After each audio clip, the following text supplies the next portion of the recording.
Epstein admission heaping more shame on Andrew Windsor. Hello, everyone. Welcome back to my channel. I hope everyone is having a nice day before we begin the video. Please subscribe and give the video a thumbs up. Andrew Windsor is facing even more fresh shame after newly released emails revealed Jeffrey Epstein privately urged a business associate to meet the former Duke of York because he was, in the sex trafficking pedophile's words, great fun to be around. RadarOnline.com can reveal the disclosures come from a trove of more than 20,000 documents obtained by the U.S. House Oversight Committee from the Epstein estate, which were published last week as part of a broader congressional inquiry into why Epstein was not prosecuted federally before his death in 2019. Epstein pushes Davos meeting.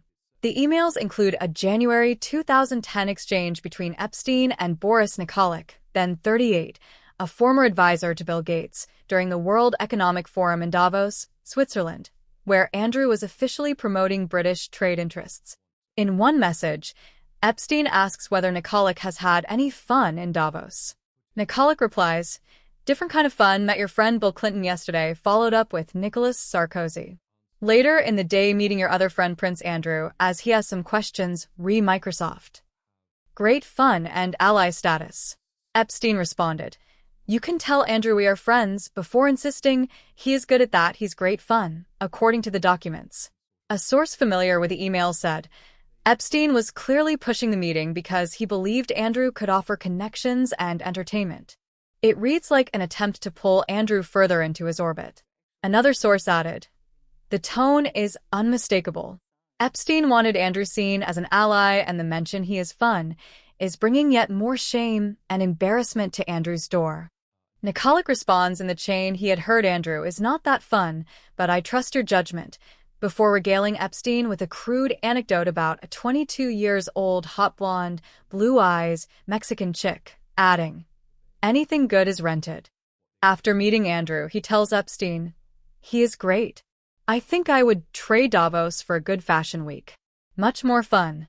Nikolic, later named a backup executor of Epstein's will, has previously said he was shocked by the designation and would not carry out the role if required. Other documents show Epstein's involvement in networking at Davos that same year, including arranging a meeting between former Barclays executive Jess Staley, Lord Peter Mandelson, and the then British Chancellor Alastair Darling. In one email, Epstein writes, "I've set up you and Peter to meet in Davos with Darling." Lord Mandelson resigned as UK ambassador to Washington earlier this year after admitting he once referred to Epstein as his best pal, saying he felt utterly awful about my association with Epstein 20 years ago. Yet the released correspondence shows he remained in contact with Epstein as late as November 2016. In one exchange, Epstein tells him, "You are right about staying away from Andrew. Daily updates from the heart of Hollywood, right to your inbox. By entering your email and clicking sign up, you're agreeing to let us send you customized marketing messages about us and our advertising partners.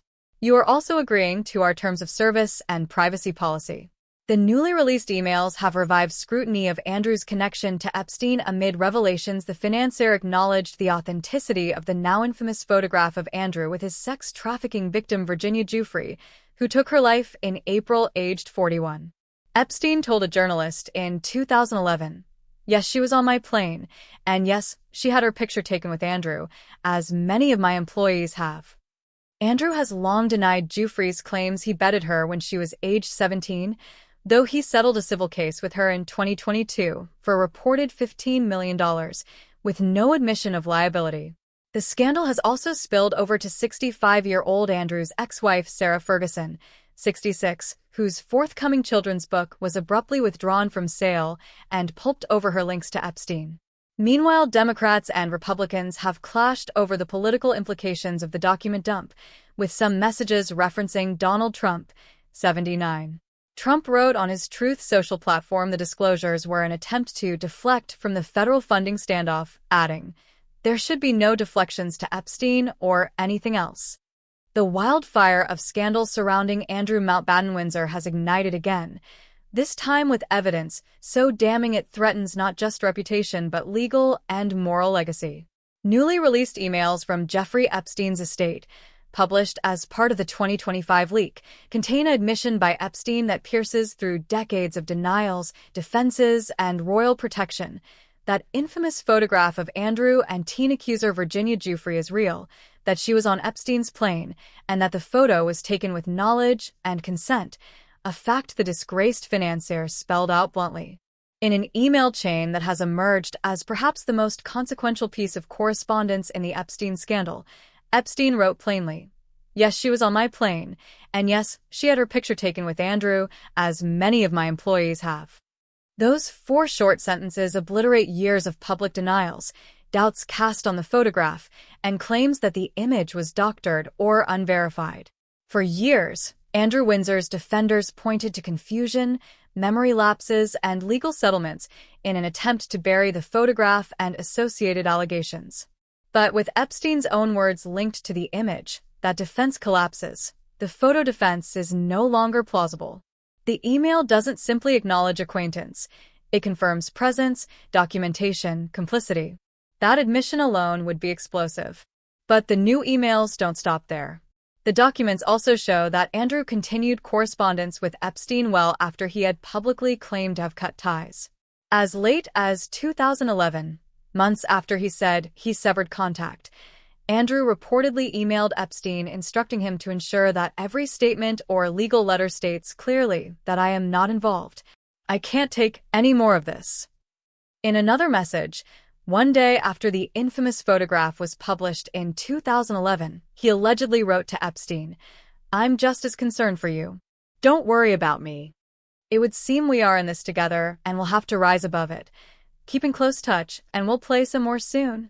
The tone, light, intimate, conspiratorial, exposes not just association but emotional solidarity at a time when public pressure was surging. These emails punch through the last layer of royal smoke and mirrors. Andrew's prior claims that he cut contact in 2010, that he did not recall meeting Giuffre, that the picture was fake, all are now contradicted by documents that trace back to Epstein himself. The privilege of doubt dissolves under the weight of the evidence.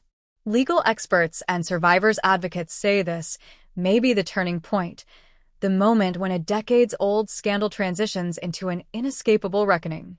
In jurisdictions like the United States, confirmation from the creator of the photograph about its authenticity and context could be used to reopen investigations, review prior settlements, or launch fresh legal inquiries. Given Epstein's admission and Andrew's own involvement, calls for testimony under oath may intensify dramatically. Moreover, the timing couldn't be worse for Andrew. The leak arrives amid a broader wave of exposure for Epstein's network, new documents, posthumous memoirs, additional lawsuits, and the public appetite for accountability has never been fiercer. For a royal figure once insulated by status and privilege, the revelation lands like a bombshell. The fallout is already rippling through royal circles and public opinion. Institutions, charities, and public honors long associated with Andrew are under pressure to sever ties. Even physical monuments to former titles, streets, buildings, honors, are being reconsidered in many places. Communities that once honored him seem increasingly unwilling to stand by a man now exposed by his own correspondence with a convicted predator. But beyond the legal and reputational damage lies something deeper, a reckoning with morality, accountability, and the cost of silence. For survivors, advocates, and the public at large, these admissions may represent long-awaited proof, not just of a photograph, but of a system that protected power at the expense of truth for decades. In the coming weeks, eyes will turn toward courts, Congress, and investigators who may now view Andrew Mountbatten Windsor not as a scandalized but untouchable royal, but as a key figure in one of modern history's most sordid criminal epics. The photograph is no longer an unverified fragment. It is validated, documented, and ratified by its originator. The question now is no longer whether Andrew was involved. The question is whether justice will finally follow.